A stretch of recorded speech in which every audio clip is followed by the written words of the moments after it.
පංචශීලයේ රකින්න දරුවනේ පංචශීලයේ ආදීනව ඉගෙන ගන්න ඕන. තියෙනවා අපාය සංවත්තනික කියලා සූත්‍ර දේශනාවක්. එහි තියෙනවා පින්වත් මහණෙනි සත්තු මරණ කෙනා නිරේ යනවා, තිරිසන් ලෝක යනවා, പ്രേත ලෝක යනවා.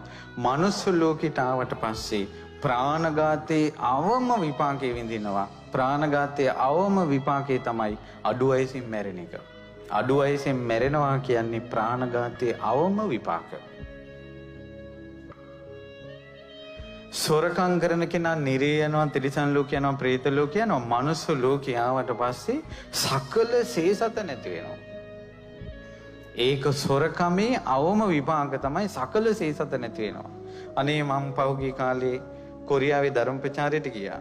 සමහර ළමයි මේ ලංකාවේ ඉන්නවා, සමහර මේ කෙල්ලෝ ටිකක් සෙට් වෙලා සොර සෙට් එකක් කොරියන් කොල්ලොත් එක chat කරලා සකල සේසත ගන්නවා. එක කොල්ලෙක් ලක්ෂ 60ක් දීලා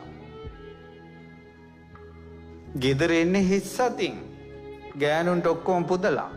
මගෙන් ඇහුවා හඳුරන්නේ ඇයි මෙහෙ වෙන්නේ කියලා.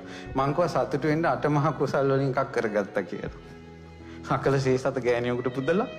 ඉතින් ඒ නිසා පින්වත්නි ඒ විදිහට ඒ සේසතම නැති වෙන්නේ සොරකමේ විපාකයක් විදිහට. ඊළඟට වැරදි කාමසේනේ විපාකයක් තමයි අවම මනුස්ස ලෝකේ.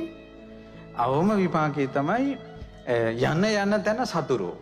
සැනසille ඉන්න නැහැ. සතුරෙක් හැදෙනවා දරුවෙක් හරි.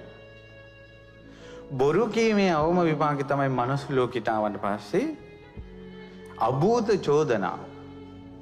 කොයින් හරි අහක යන අපි අදාළවත් නැති එකට අපි වැටෙනවා. බොරු කීමේ අවම විපාකේ. සුරාවේ අවම විපාකේ තමයි පින්වත් දරුවනේ පිස්සු හැදෙන එක උමතුයි. ඒ නිසා අනිවාර්යයෙන්ම ඔය බොන කොල්ලෝ ඉන්නවා නම් නිකමට හරි පොඩ්ඩක් මේ පිස්සු ආට්ටුවට ගොඩ වෙලා බලන්න විපාක දිහා.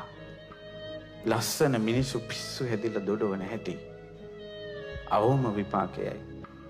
ඉතින් මේව දකිනකොට ඊළඟට කොල්ලෝ වල්පල් කතා කරගෙන ඉන්නවනේ. නිකන් දෙතිස් කතා කිරීමේ විපාක තමයි වහා රාගයේ උපදිනවා, වහා ද්වේෂයේ උපදිනවා, වහා මොහයේ උපදිනවා. වල්පල් කතා කිරීමේ ආදීනවයක් ඉක්මනට කෙලෙස් ඇවිස්සෙනවා. කොහොමද කර්ම? කොච්චර අනුකම්පාවෙන්ද බුදුරජාණන් වහන්සේ අපිට සීලය වදාළේ.